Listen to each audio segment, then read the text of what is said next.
gars, je vois que là, il y a tout mon passé de comédie musicale qui est en train de sortir et vous essayez un peu d'en rigoler.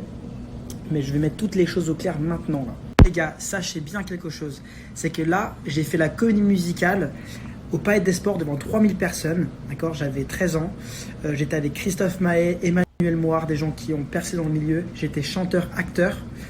J'étais le seul enfant qui a fait 3 comédies musicales en Europe. Le Petit Prince au Casino de Paris devant 1500 personnes. Le Gladiateur aussi au Palais des Sports devant 3000 personnes. J'étais un enfant star. J'étais un grand artiste. Et franchement, je faisais de l'argent tout seul de mes 9 ans à 14 ans, sans papa, ni maman, ni quoi que ce soit. Donc c'est tout un respect et j'étais quelqu'un de très talentueux. Franchement, je vais vous dire un truc.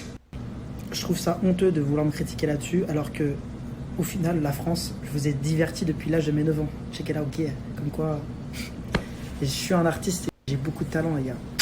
Et c'est pour ça que vous continuez à parler de moi. Et c'est pour ça que je vais être encore devant vos écrans sur W9.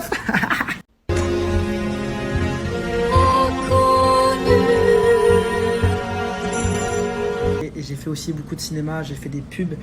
Donc ouais, les gars, avant de parler, il faut peut-être réfléchir parce qu'au final, les gars, j'ai fait mon argent tout seul quand j'étais jeune, sans papa, ni personne.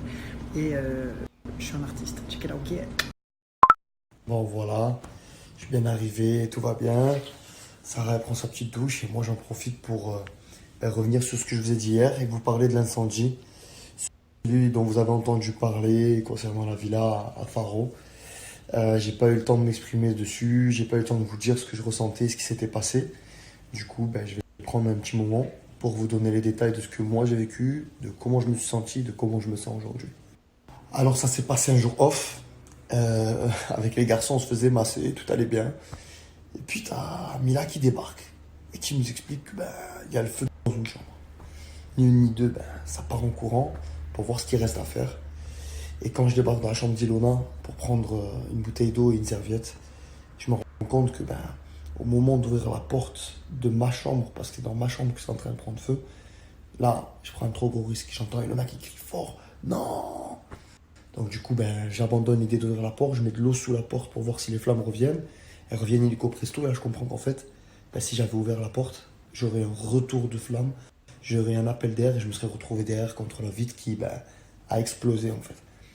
Et donc je l'ai échappé belle. Je pense que si Ilona n'avait pas crié, j'aurais pris le risque.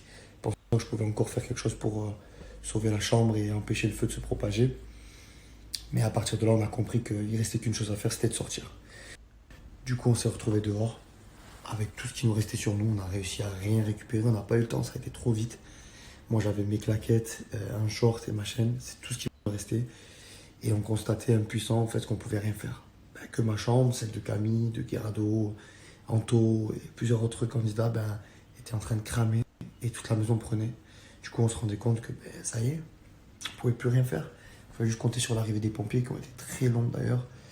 Et bon, j'imagine que c'était dû au fait qu'on était dans un coin assez retiré. Et voilà, c'est dur en fait quand vous êtes là et que vous constatez que vous êtes en train de tout perdre. Vous le voyez, mais vous ne pouvez rien faire. Et au final, pour de nombreuses personnes dont je fais partie, on a tout perdu. Moi perso, permis, carte d'identité, passeport, toutes mes cartes bleues, tous mes papiers, les petits mots du bonbon rose que j'avais cachés, tous mes sacs, ordi, tout ce qui allait avec, j'avais tout. Et j'ai tout perdu. Mais ça reste du matériel, les amis. Tout ça pour dire que c'était une expérience assez difficile, très éprouvante. Mais une fois qu'on a réalisé ce qui s'était passé, une fois que la tristesse nous a quittés, une fois qu'on s'est tous tenus les uns contre les autres, qu'on a été solidaires, on a réalisé qu'en fait tout ça c'est du matériel. Donc si je vous en parle aujourd'hui, c'est pour vous faire réaliser que on se fout de tout ce que j'ai perdu et de ce que nous avons laissé dans cette maison. Parce qu'au final, il n'y a eu aucun blessé. Et c'est ce qu'il y a de plus important. Voilà. Il faut se mettre dans la tête qu'il y a bien plus important que le matos. Aussi chères les affaires étaient-elles, aussi nombreuses sont les choses qu'on a perdues, nous on est toujours là.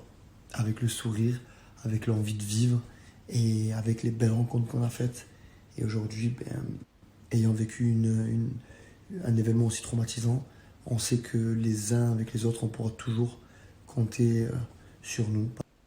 Donc tout ça pour dire que c'était difficile, mais que les choses n'arrivent pas par hasard. J'en suis convaincu et je pense qu'il y a quelqu'un qui le pense aussi.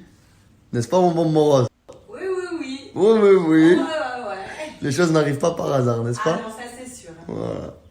Donc c'est vrai que c'était difficile à vivre et même pour nos familles, nos proches qui l'ont entendu à travers les réseaux sociaux et même la presse. Voilà. Mais tout ça est derrière nous et c'est arrivé pour plusieurs raisons, j'en suis sûr aujourd'hui, même si sur le coup vous ne le réalisez pas.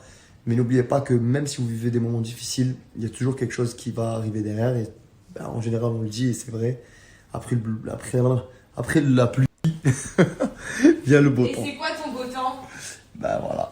La meuf qui a envie que je fasse des compliments. Vous avez vu comment sont les femmes? Elles veulent tirer le verre du nez comme ça. Ouais, J'avoue que j'ai le sourire depuis que je suis arrivé. Voilà. T'es contente? Bah oui, parce que moi aussi je l'ai.